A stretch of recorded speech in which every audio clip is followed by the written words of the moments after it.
Bihar police गोली मारकर वो काम नहीं कर पाई जो कि भरत तिवारी गोली खाकर वो काम कर दिखाए। जी मैं अभी मौजूद हूँ बिलौटी गांव और वो उन्हीं का घर है जो भरत तिवारी नाम के शख्स है। वही भरत तिवारी जो कि आज के डेट में सभी लोगों के आइडल बन चुके हैं। कोई लोग उन्हें भगत सिंह की उपाधि दे रहा है तो कोई उन्हें चंद्रशेखर आजाद की उपाधि दे रहा है। आखिरकार वो कौन है भगत तिवारी जिसके बारे में लोग जानने के लिए इतने बेकाबू हैं और जिनकी इनकाउंटर हो जाने के बाद भी लोग उनके दरवाजे पर आ रहे हैं और परिवार वालों से मिल रहे हैं। सभी लोग बड़े बड़े नेता, बीजेपी के बड़े बड़े नेता और क्षेत्र के बड़े बड़े नेता और मंत्री जी लोग आ रहे हैं वहाँ। लेकिन आइए थोड़े से समाज से कुछ जुड़े लोग हैं, उनके दरवाजे पर बैठे हुए हैं, उनसे बातचीत करेंगे और बताएंगे। स्वागत है पहले तो भारतीय अखबार में। जी बहुत बहुत धन्यवाद। पहले हम आपसे पूछना चाहेंगे कि भरत तिवारी व्यक्ति कैसे थे? भरत तिवारी समाज सेवक थे और समाज के लिए जीने वाले थे। कलयुग के सही में भगत सिंह थे भरत तिवारी। आज पूरा भारत भरत तिवारी के साथ इसीलिए है कि भरत तिवारी भारत के लिए थे और भरत तिवारी की इनकाउंटर नहीं हुई है बल्कि हत्यारी सरकार के द्वारा, हत्यारी सरकार के प्रशासन के द्वारा भरत तिवारी की हत्या हुई है, हत्या की गई है। आप बोल रहे हैं हत्या की गई है, लेकिन वहीं पे सरकार में बैठे कुछ लोग बता रहे हैं कि जो प्रशासन को बंदूक दिखाएगा, गोली दिखाएगा, उसको मरना ही। जब तक भरत तिवारी के हाथ में बंदूक था, अगर प्रशासन गोली मार दी होती तो शायद हम भी यहाँ पे नहीं बैठे होते और ना कोई प्रशासन पे प्रश्न करता। परंतु हथियार फेंक देने के बाद किसी को गोली मारना, वो अभी अपराधी नहीं थे तब। कोई आदतन अपराधी हो, आदतन अपराधी का मतलब यह हुआ कि वो बार बार किसी का मर्डर करता हो, किसी बहन बेटियों के साथ बलात्कार करता हो, ऐसे आदतन अपराधी का इनकाउंटर होना चाहिए। मैं भी इसका समर्थन करता हूँ। परंतु जिस व्यक्ति के नाम पर 107 केस भी कभी नहीं हुआ है, ऐसे व्यक्ति को केवल हथियार लहराने के कारण हत्या की गई है और इसका नाम इनकाउंटर दिया जा रहा है, ये गलत है। आत्मसमर्पण के बाद बिहार प्रशासन उनको गोली मार देती है, इनका इनकाउंटर कर देती है, लेकिन वहीं पे बीजेपी की ही सरकार है बिहार और बीजेपी के बड़े बड़े नेता परिवार से मिलने आ रहे हैं। तो क्या बता रहे हैं, कुछ आप लोग क्या मांग कर रहे हैं? देखिए, बंदर के हाथ में जब नारियल लग जाता है ना, तो उसको समझे में नहीं आता कि हम क्या करें। अभी वही स्थिति बिहार की है। बिहार की जनता ने नीतीश कुमार के नाम पे वोट दिया, नीतीश कुमार को मुख्यमंत्री बनाने के लिए वोट दिया, बन गए सम्राट चौधरी। अब सम्राट चौधरी को पता ही नहीं है कि मुख्यमंत्री होता क्या है। जब से मुख्यमंत्री बने हैं, कभी यादवों को टारगेट करके बोल रहे हैं, कभी राजद के कार्यकर्ताओं को टारगेट करके हरियर गमछी बोल रहे हैं, कभी बोल रहे हैं कि हमारी सरकार गंगा में फेंकवा देगी, पिंडदान करवा देगी। अरे भैया, किसका किसका पिंडदान करवाइएगा? ठीक है, आप ही के। अभी हम बेगूसराय की घटना बता रहे हैं। बेगूसराय के 6 लोगों पे नामजद FIR हुआ है।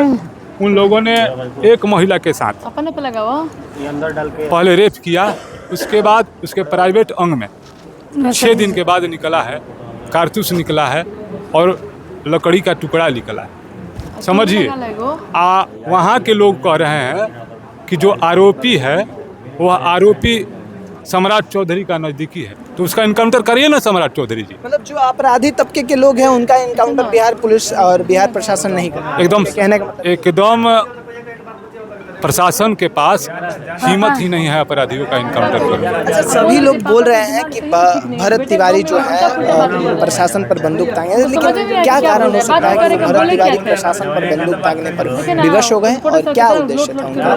कि बिल्कुल ये मुद्दा आपका सही है। भरत तिवारी जौनिया के लोगों के लिए गए थे SDM के पास, ऑफिस में लेटर देने के लिए, वहाँ माटी भरवाने के लिए, हाथ जोड़ी करने के लिए, विनती करने के लिए। सिला क्या मिला? गाली देकर खेदा गया उनको, ऑफिस से धमकाया गया उनको, डरवाया गया उनको, माइंडली डिस्टर्ब किया गया। उसके बाद में उनको थाना से भी धमकी दिलवाया गया।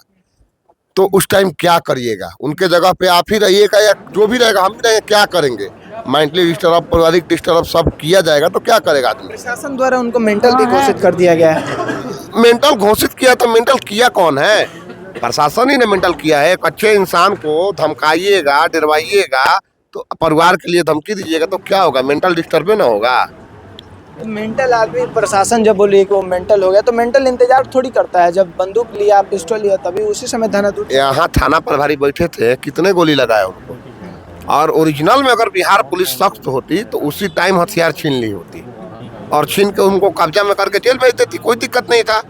ठीक है, गलती किए हैं, कानून के खिलाफ गए हैं, हथियार लिए हैं, तो हम भी बोल रहे हैं कि गलती किए हैं, लेकिन गलती का सजा क्या था? गोली मारना, कि उनको ले जाके जेल में बंद कर देना, उसके बाद बेल होता, बाहर आते, सुधर जाते।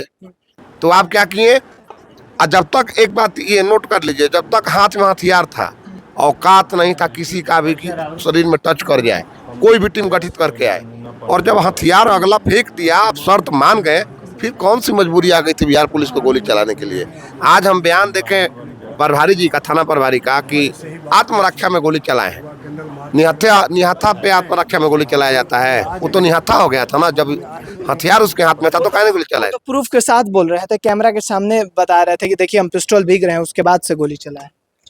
पिस्टल बिकने के बाद में पकड़ा गया है। डीएसपी साहब कांधा पे हाथ रख के ले गए हैं गाड़ी के पास, वहां पटका गया है, उसके बाद गोली मारा गया है। उसके बाद वहां नहीं मरे हैं, 3 गोली मारा गया, उसके बाद वहां नहीं मरे। वहां जितना लोग, आप लोग जाके वहाँ साइड में बयान लीजिए। देखिए एक और व्यक्ति हैं जो कि दूर से चल के आए हैं। एक बात बताइए, क्या बिहार प्रशासन के पास लास्ट ऑप्शन था उनका इनकाउंटर ही? देखिए, ऐसे कई सारे सवाल हैं जो अभी भी अनुत्तरित हैं और उनका जवाब बिहार सरकार को देना पड़ेगा। सवाल नंबर 1 कि क्या एनकाउंटर ही अंतिम विकल्प था? क्या बिहार पुलिस इतनी भी सक्षम नहीं थी कि जिसे एक दिन पहले वो मानसिक तौर से विक्षिप्त बता रही थी उसे पकड़ सके?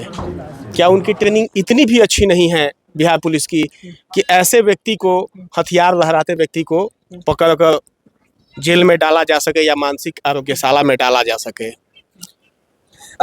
तीसरा सवाल, अभी बहुत सारे ऐसे सवाल है। तीसरा सवाल ये है कि क्या भरत तिवारी का उद्देश्य हथियार से अपराध करना था? अगर ऐसा होता तो एक दिन पहले थानेदार उनके सामने बैठे थे और उनके हाथ में पिस्टल था, वो चाहते तो इजीली उनकी हत्या कर सकते थे। भरत तिवारी कोई पेशेवर अपराधी नहीं रहे हैं। उनका ट्रैक रिकॉर्ड उठाकर अगर देखा जाए तो ये पता चलता है कि वो व्यवस्था से खिन्न नजर आने वाले व्यक्ति थे। वो भ्रष्ट व्यवस्था से खिन्न नजर आ रहे थे, इसलिए उन्होंने एक माध्यम बनाया था अपनी आवाज को व्यवस्था तक पहुंचाने का।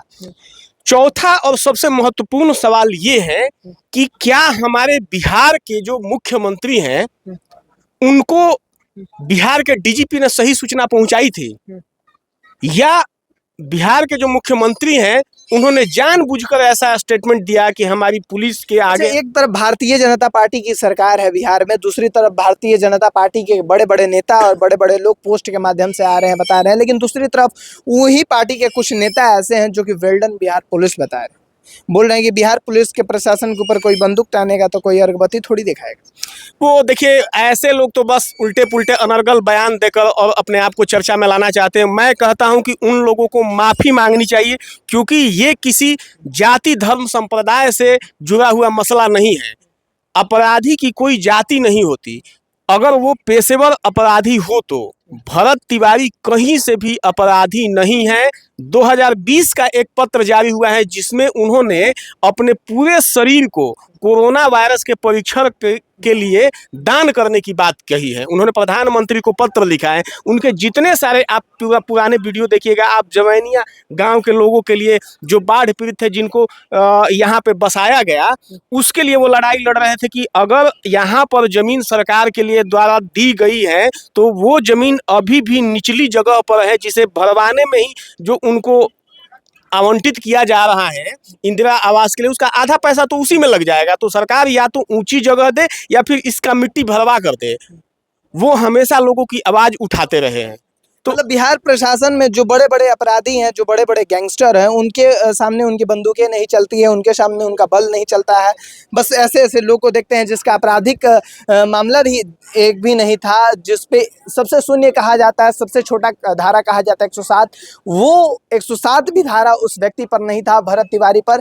क्या इस देश में लोकतंत्र के नाम पर यही होता है? अगर अपराध आप किए भी हैं तो न्यायालय उस चीज को पूछता है कि अपराध करने के पीछे कारण क्या था, और तब जाकर न्यायालय डिसीजन देती है। ये बिहार पुलिस आखिरकार होती कौन है डायरेक्ट इनकाउंटर करने वाली? देखिए, बड़े बड़े अपराधियों को भी सुधरने का मौका दिया जाता है। आप देखते होंगे कि कई सारे नक्सली आतंकवादी आत्मसमर्पण कर देते हैं तो उनको सुधरने का मौका दिया जाता है, ट्रायल चलता है उन पे, अदालत उन पे फैसला लेती है। तो जब पुलिस को ही अदालत का काम करना है तो सारी अदालत को भंग कर दिया जाए। मैं तो कहता हूँ सर्वोच्च न्यायालय से ये मेरा अनुरोध है कि इस पे वो संज्ञान ले इस मामले को, और दोषी पुलिसकर्मियों पर हत्या का मुकदमा चलाया जाए। ये हत्या है, एनकाउंटर के नाम पर उन्होंने हत्या किया है तो उन पे दफा 302 चलाई जानी चाहिए। चलिए, आप लोग क्या सोचते हैं, अपना राय जरूर कमेंट बॉक्स में करें। बाकी आप देख रहे थे भारतीय खबर, विकास पराशर के साथ। जय हिंद।